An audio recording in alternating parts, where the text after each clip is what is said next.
Welcome to all. Myself, Dr. Kapil Vyas. I am presenting a lecture on cost of capital, a chapter of financial management. In this chapter, we discuss the various specific cost of capital.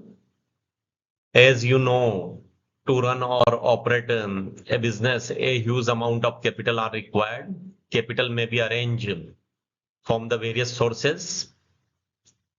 Definition of cost of capital. The cost of capital is the minimum rate of return that a company must earn on its investment to maintain its market value and satisfy its investor or lenders. It represents the minimum required rate of return on an investment project. It's often called hurdle rate or cut-off rate.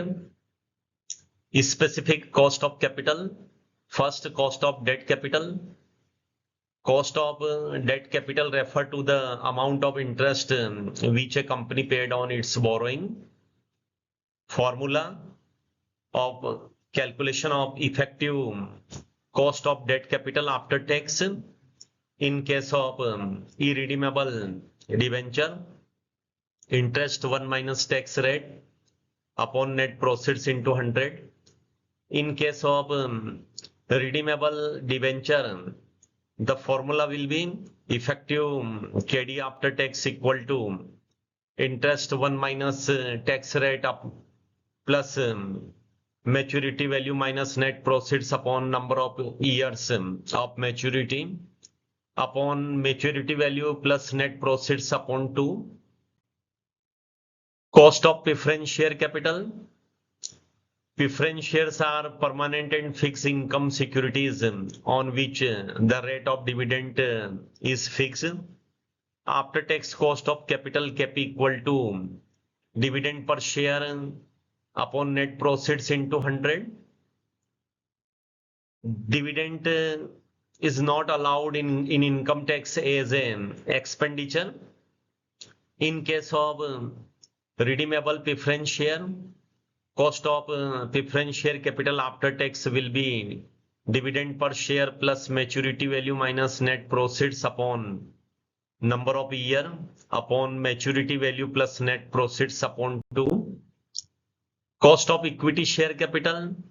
This is the important source of capital. The cost of equity share capital is the minimum return that an entity must earn on its equity financed portion of a project to maintain the market value of equity shares. There are various types of opinion to calculate cost of equity share. First, dividend yield method. This method is based on assumption that every shareholder accept a dividend return at least at the market rate at the time of investment. In this case, after tax cost of capital will be dividend per share upon market price into 100.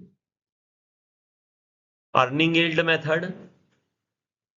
In this method, after tax cost of capital will be earning per share upon market price into 100. And third, dividend yield plus growth method.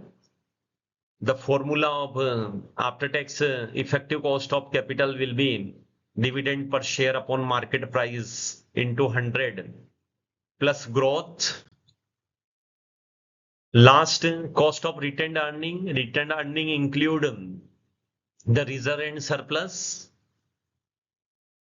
The cost of this capital is the dividend foregone by the shareholder, and the formula will be after tax cost of retained earning KE after tax into 1 minus TP personal tax rate into 1 minus brokerage.